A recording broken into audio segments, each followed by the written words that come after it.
어제 코로나19 신규 확진자 수는 주말 효과로 2만 명대로 떨어졌던 월요일보다 2.8배 증가한 7만 3,582명을 기록했습니다. 코로나19 신규 확진자가 계속해서 증가세를 보이고 있는데 올해 초 오미크론 대유행 이후에 또다시 대규모 유행 국면에 접어들었다는 게 전문가들의 의견입니다. 거기다가 코로나19의 새로운 변이 바이러스 두 종류가 동시에 유행하면서 확산세가 더욱 거센 상황인데 앞으로의 유행 양상은 어찌 될지 이야기 나눠보겠습니다. 네, 동아대학교 감염내과 정동식 교수 전화 연결되어 있습니다. 교수님 안녕하십니까? 안녕하십니까? 네, 안녕하세요. 예, 어제 부산의 코로나19 신규 확진자 수가 4,890명이었습니다. 부산의 코로나19 상황 좀 어떻게 보고 계십니까? 네, 지난주에 계속 2,000명을 듣다가 4,000명이 돼서 좀 많이 놀라신 청취자분들이 있을 텐데요. 예. 사실 7, 8월에 재유행이 좀 시작되는 시점일 거라고는 예상은 저희가 했는데 속도가 상당히 예측보다 상당히 빠르고 또 규모도 커지는 것 같거든요. 네. 그래서 지금 보면 2월 말에 우리 3, 4월 달 유행 아주 정점에 달할 때 그 전에 2월 말부터 증가했는데 그때하고 비슷한 양상을 지금 보이고 있는데요. 우리가 이제 한 명이 몇 명한테 감염을 시키느냐는 감염 재생산 지수가 최근에 3주 동안 계속 1 이상으로 올라가고 있고 그 올라가는 속도가 거의 지금은 1.4에서 1.5까지 빨리 올라가고 있거든요. 그 말은 확진자 수도 빨리 증가할 가능성이 많다라는 건데 지난주에 우리 부산이 2,000병에 이어지다가 거의 일주 만에 2배 정도 더블링 계속됐었거든요. 네. 다른 뭐 이번 주도 다 동일하게 4,890명 거의 더블링이 좀 현상이 일어나는데 지금 계속 매주마다 더블링 현상이 나타나고 있어서 이 정도의 확산 속도로 보면은 부산도 뭐 다음 주에는 꼭 10,000명대까지 다음 주나 그 다음 주에 진입하고 다음 달에는 8월에는 거의 하루에 2, 3만 명까지도 올라갈 수 있을 것 같거든요. 지난 오미크론 대유행 때는 우리 거의 3, 4만까지 정점을 찍은 적이 있는데 확산 속도가 상당히 빠른 것 같습니다. 예, 그러니까 이제 일주일 사이에 이렇게 네. 계속 확진자 수가 2배로 증가하는 현상이 계속되고 있는데 이게 네네. 이제 물론 7, 8월에 다시 재유행이 될 거다 예상은 했다 했지만 이렇게까지 네. 빨리 확산이 되는 이유가 뭘까요? 그래서 이게 저희는 사실 이제 7월부터 조금씩 증가하다가 8, 9월이 되면 제2유행이 좀 시작될 정도가 되지 않겠냐 예측했는데 네. 지금은 뭐 거의 7월부터 가파르게 이제 제2유행이 시작되는 시점인 것 같거든요. 네. 정점도 사실은 9월에서 10월로 예측했는데 지금 뭐 8월 말 정도로 지금 질병청에서 예상하지만 빠르면 8월 중순에 정점을 찍을 수 있을 거라고 보고 있는데 이제 이 원인으로는 여러 가지 분석이 나오는데 우리가 3차 접종을 한 이후에 한 4, 5개월 정도 면역 효과가 지속이 되는데 그게 좀 지나는 시점이고 그리고 3, 4월에 오미크론 대유행 때 자연 감염된 분들이 상당히 우리 부산도 많았잖아요. 네. 그런 분들의 또 면역 감소가 이루어지는 시점인데 그런 면역의 능력이 떨어지는 시점에 지금 BA.5가 이런 전파 속도로 상당히 영향을 미치고 있는 거 아닌가 이렇게 추정을 하고 있습니다. 그러니까 오미크론 세부 계통 변이 BA.5가 국내에서도 네. 코로나19 우세종이 된다 이렇게 예측을 하시더라고요. 국내에서 네네. 코로나19 우세종을 판단하는 기준이 있습니까? 네네. 질병청에서는 매주 우리가 PCR 검체 표면을 가지고 2주년 검사를 하거든요. 네. 거기에서 검출률이 50%를 넘게 되면 우리가 우세종이라고 판단하는데 우리가 7월 이제 둘째 주 결과가 어제 보고됐는데 첫째 주에는 BA.5가 35% 정도 나왔는데 어제 발표에는 47.2%로 올라갔는데 근데 국내와 해외 유입을 합치면 벌써 52% 우세종 됐거든요. 네네. 예, 그렇습니다. 네. 아니 이제 이 BA.5 이게 특징은 뭡니까? 이게 청취자 여러분이 또 뭐 BA.5 이건 또 뭐냐 네. 하실 수 있을 것 같은데 어쨌든 이 변이 바이러스 같은 경우에 전파력이 상당히 높거든요. 네.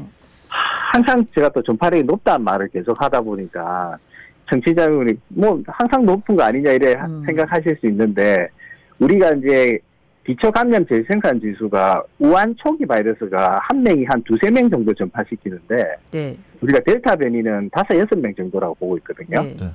근데 이제 3월, 4월 유행했던 오미크론은 거의 수도하고 비슷한 게 10명에서 12명을 전파시킨다고 네. 하는데 이 BA.5는 최근 보고에 따르면은 지금 현재는 현존하는 전파력이 가장 높은 게 이제 홍역이라고 하거든요. 네.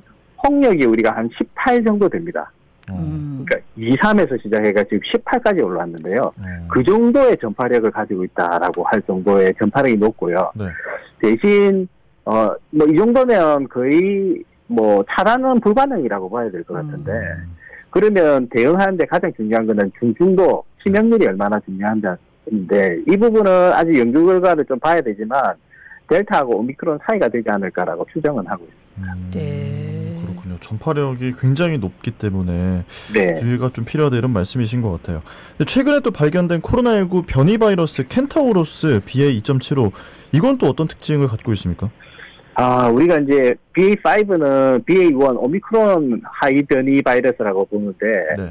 이 켄타우로스라고 하는 BA.275 같은 경우는 우리가 BA.2 스텔스 오미크론이거든요.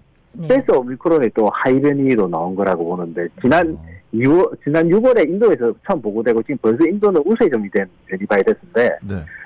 이게 뭐 아직은 뭐 연구 결과가 계속 나와야 되지만 BA.5보다 또 3배 더 높은 전파력을 가지고 있다. 라고 하는 보고도 있어서 그런데다가 이제 돌출단백 다르변이가 오미크론이 28개인데 이 돌출단백 다르변이가 36개나 된다라고 이렇게 이게 또 어떤 의미냐면 결국 백신을 맞아도 회피가 돼서 감염되었던 분이 다시 재감염되거나 백신 접종을 했던 분들이 감염될 가능성도 아주 높아진다. 그래서 상당히 향후에 재유행 속도라든지 크게 영향을 미칠 수 있을 거라고 예상은 하고 있습니다. 교수님, 근데 지난번에 네네. 제가 말씀하셨던 게 기억이 나는 게 전파력이 네. 높아질수록 위험도는 좀 떨어질 수 있다 이런 말씀하셨던 기억이 있거든요. 네, 맞습니다. 크게 보면은 그렇지만 우리가 알파 변이 이후에 델타 변이가 생겼을 때 중증도가 떨어져야 되는데 네. 상당히 올라가 버렸거든요. 아. 그래서 길게 볼 때는 떨어지는 방향으로 가겠지만 네. 이번에는 과연 그럴 거냐. 근데 이제 이 켄타우로스 BA.275 같은 경우는 인도에서 델타도 인도에서 나왔었거든요. 네. 네. 그래서 인도에서 나왔기 때문에 이게 또 중증도가 더 또 높아지지 않을까 하는 우려가 제가 조금 되고 있습니다. 아까 교수님 BA.5하고 얘기하실 때 델타하고 네. 오미크론의 중간 정도가 아직 연구 결과가 나오진 않았지만 될 것 같다라고 하셨으니까 네. 사실 뭐 오미크론도 뭐 그렇게 크게 걱정할 증상은 없다, 중증도로 안 간다 했는데 막상 또 걸려보면 많이 고통스럽다 하는 분들도 많이 계시거든요. 네네네. 근데 맞습니다. 지금 이 와중에 BA.5 주도 재유행도 확산하고 있는데 BA.275도 이 같이 해가지고 무슨 쌍봉형 유행 곡선이 그려질 거다는데 이것도 무슨 말입니까? 결국 이제 BA.5가 우세종이 돼서 지금 한 8월쯤에 정점을 찍을 것 같은데 네. 이후에 만약 BA.275가 이게 상당히 전파력이 BA.5보다 높다면 그리고 백신 회피력이 상당히 높기 때문에 이후에 다시 좀 감소가 됐다가 다시 또 증가하는 게 한 9월이나 10월 중에 생길 수가 있다는 말이거든요. 근데 어쨌든 지금 중증도는 그 오미크론과 델타의 사이가 되지 않을까 하는데 오미크론 수준 정도 가깝기를 저희들은 바라고 있고요. 네. 그 정도가 된다면 좀 저희는 지금 백신이라든지 치료제라는 두 가지 무기가 있기 때문에 일단 또 재확산도 재유행도 극복은 할 수 있다라고 저는 생각합니다. 지금 정부에서는 예전에 네. 했던 사회적 거리두기 이런 통제적인 방역은 좀 지향하겠다 이런 원칙을 강조했거든요. 이 부분은 교수님 어떻게 보십니까? 저도 사실은 동의하는 게 제가 계속 말씀드렸다시피 전파력이 너무 무시무시할 정도로 높기 때문에 네.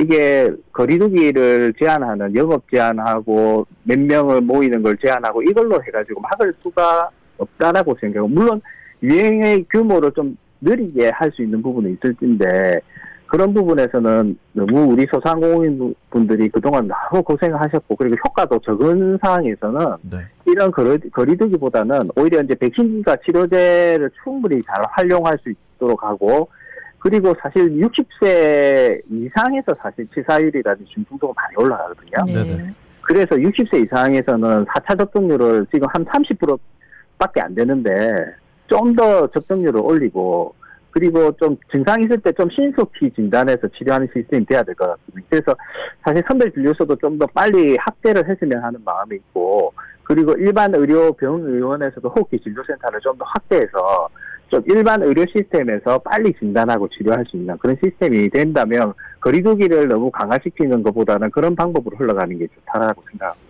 예, 뭐 저희가 계속 보도를 봐도 뭐 위중증이나 사망자 수가 지금 당장에 확 뭐 늘어난다거나 많이 늘어난다거나 이런 건 아니라서 다행인데 네. 이게 지금 3, 4월 재유행 지나고 나서 좀 병상을 많이 줄였다 해가지고 걱정을 많이 하는데 부산 상황은 어떻습니까? 네, 그래서 사실 이 위중증은 한 주에서 두 주를 지나야지 이제 이제 유행이 나타나게 되는데요. 네. 근데 사실 조금 저도 많이 불만이었는데 아마 비용 문제로 안정화 단계에 들어서면서 기재부에서 강하게 이제 병상을 축소하도록 유도를 해서 제가 이 부분이 상당히 이제 사실은 불만이고 그런데 이렇게 확산될 걸로 모든 전문가들이 예상을 하고 있었는데 네. 지금 병상이 상당히 축소가 돼서 지금은 이제 다시 또 확대하려고 지금 막 준비를 하고는 있거든요. 네. 그래서 병상이 좀 확대가 된다면 뭐 또 우리 60세 이상이나 중증도가 높은 분들에 대한 치료들이 또 어느 정도 준비는 충분히 될 수 있으리라고 생각을 하고 있습니다. 네, 이제 최근에 이 확진자 급증을 좀 보고 있으면 아직까지는 네. 위중증 사망자 급증으로는 이어지지 않고 있는데 앞으로 유행 네. 양상은 좀 어떻게 예상을 하시는지. 이제 뭐 중증도도 말씀드렸다시피 지금부터 1, 2주 지나면은 네. 중증도가 이제 올라가는 위중증 환자들이 늘어날 겁니다. 네. 그리고 폐렴이 심하게 오는 그런 정도가 아니라도 기저질환이 또 악화될 수 있는 분들도 있기 때문에 네. 이런 부분에 대해서 상당히 준비가 좀 돼야 되지 않을까 생각이 듭니다. 네. 아까 백신 4차 접종 중요하다고 말씀하셨는데 꼭 해야 되는 분들은 어떤 분들입니까? 아니 그래서 지금 물어보시는 분이 많은데요. 네. 60세 이상 되시는 분들, 특히 7, 80대 이상인 분들이 지금 3차 접종하고 4개월 지나신 분들은 무조건 맞으셔야 됩니다. 네. 망설이지 마시고. 네. 근데 이번에 이제 50대로 확대가 돼가 저도 이제 포함이 됐는데 네. 이게 백신 접종 안 한 분 중에서 50대에서 또 0.4% 치사율이 있고요. 네. 미국 CDC에서도 접종을 하면 예방 효과가 있다고 공부하고 있기 때문에 50대에서도 4차 접종을 할 수 있을 것 같습니다. 네. 네. 알겠습니다. 오늘 말씀은 여기까지 듣겠습니다. 고맙습니다. 고맙습니다. 예, 수고하세요. 네, 지금까지 동아대학교 감염내과 정동식 교수였습니다.